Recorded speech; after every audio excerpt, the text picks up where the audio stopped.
मूर्ति और शिवलिंग में अंतर क्या है? क्या अंतर है मूर्ति और शिवलिंग में? हमने अपनी व्यासपीठ से आज तक कभी नहीं कहा आपको कि आप अपने घर में भगवान शंकर की मूर्ति रखो। कभी सुना आपने कि हमने अपनी व्यासपीठ से कहा हो कि भगवान शंकर की मूर्ति घर में रखो? ना, हमने व्यासपीठ से इतना जरूर कहा कि शिवलिंग तुम्हारे घर में होना जरूरी है। मूर्ति और शिवलिंग में अंतर है। शंकर भगवान की मूर्ति नहीं, शंकर भगवान का शिवलिंग होना चाहिए। राम जी की मूर्ति हो, कृष्ण भगवान की मूर्ति हो, लड्डू गोपाल की मूर्ति हो, ठाकुर जी की मूर्ति हो, सबकी मूर्ति चल जाएगी, पर शंकर भगवान के शिवलिंग का स्वरूप। मूर्ति और शिवलिंग में अंतर क्या? सावन के महीने में पूरी आस्था चैनल पर करोड़ों भक्त इस शिव महापुराण की कथा को सुन रहे हैं, और केवल भारत में नहीं, विदेश में बैठकर भी लोग इस पवित्र कथा का लाभ ले रहे हैं। नए रायपुर से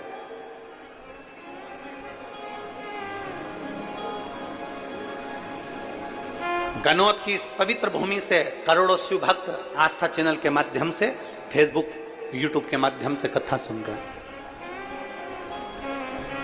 आज की कथा में आप स्मरण करिएगा कि मूर्ति और शिवलिंग में जमीन और आसमान का अंतर है। 33 कोटि देवताओं की मूर्ति होती है, पर शंकर भगवान का मूर्ति नहीं, शिवलिंग होता है। कारण मूर्ति केवल एक की होगी, केवल एक मूर्ति, केवल एक की। राम जी की मूर्ति है तो राम जी की, कृष्ण भगवान की मूर्ति है तो कृष्ण भगवान की, देवी जी की मूर्ति है तो देवी जी की, इंद्र की मूर्ति है तो इंद्र की, गरुण की है तो गरुण की, वरुण की है तो वरुण की, ब्रह्मा की है तो ब्रह्मा की, सावित्री की है सावित्री की, गायत्री की है गायत्री की, लक्ष्मी की है लक्ष्मी की। मूर्ति केवल एक देवता की। राम जी की है तो राम जी की, कृष्ण की है तो कृष्ण की। मूर्ति एक देवता की होती है, और शिवलिंग एक देवता का नहीं। जिस घर में शिवलिंग होता है वहां 33 कोटि देवता एक ही स्वरूप में विराजमान रहे।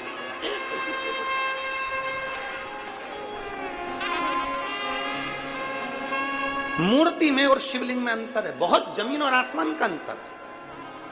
आप लोग बहुत दूर दूर से आए हो कथा सुनने के लिए, और वहां से यहां तक आने में तुम्हारा ऑटो का भी कम से कम 100-200 रुपए 500 रुपए खर्च हुआ होगा। 100 रुपए तो खर्च हुआ ही होगा। बोलो तो सही है कि गलत है? हुआ ना? अब तुमने 50 रुपए 100 रुपए 200 रुपए खर्च कर कर आए हो, इसलिए बहुत ध्यान लगाकर सुनना कि हम जो कथा सुनने के लिए आए हैं, अगर हमने दिल से सुन ली, और अभी तक जो कथा होती थी वो भरे कहीं गांव के बीच में, शहर के बीच में, नगर के बीच में, यहाँ वहाँ होती थी, और आज जो कथा हो रही है वो एकांत में बैठकर हो रही है, इसलिए एकांतेश्वर कथा चौगुना फल देती है। चौगुना। मूर्ति में और शिवलिंग में जमीन आसमान का अंतर। राम जी की मूर्ति का दर्शन करोगे तो वह राम जी की मूर्ति कहलाएगी। भगवान कृष्ण की मूर्ति का दर्शन करोगे तो कृष्ण भगवान की मूर्ति ही कहलाएगी। देवी जी की मूर्ति का दर्शन करोगे तो देवी की मूर्ति ही कहलाएगी। ब्रह्मा जी की मूर्ति का दर्शन करोगे तो वो ब्रह्मा जी की मूर्ति ही कहलाएगी। कार्तिक स्वामी की मूर्ति का दर्शन करोगे, कार्तिक स्वामी कहलाएंगे। गणेश जी की मूर्ति का दर्शन करोगे तो वो गणेश जी महाराज कहलाएंगे। केवल एक शंकर भगवान की कोई मूर्ति नहीं, शंकर भगवान का केवल एक लिंग स्वरूप है। शंकर भगवान का एक प्रतिबिंब, एक प्रतीक शिवलिंग के रूप में है। इसलिए अंदाजा लगाकर रखना कि मूर्ति में एक देवता होते हैं और शिवलिंग के अंदर 33 कोटि देवता विराजमान होते हैं। सारे देवता, वो एक लाइन आप लोग गुनगुनाते हो, सारे देवता, सारे।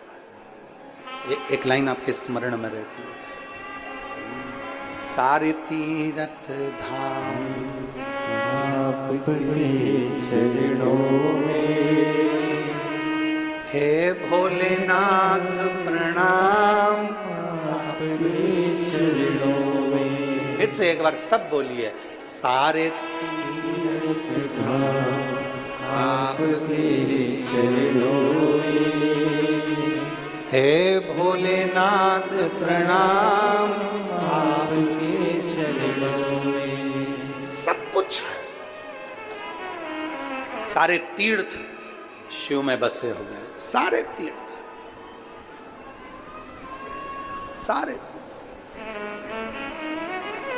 जहां शिव है वहां गंगा है, जहां शिव है वहां गणेश है, जहां शिव है वहां रिद्धि सिद्धि है, जहां शिव है वहां षडानंद कार्तिक है, जहां शिव है वहां लक्ष्मी है, जहां शिव है वहां विष्णु है, जहां शिव है वहां ब्रह्मा है, जहां शिव है वहां सरस्वती है, जहां शिव है वहां गायत्री है, जहां शिव है वहां सावित्री है, जहां शिव है वहां 33 कोटि देवता विराजमान है।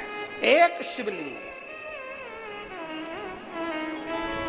मूर्ति में केवल एक देव होगा पर शिवलिंग में 33 कोटि देव।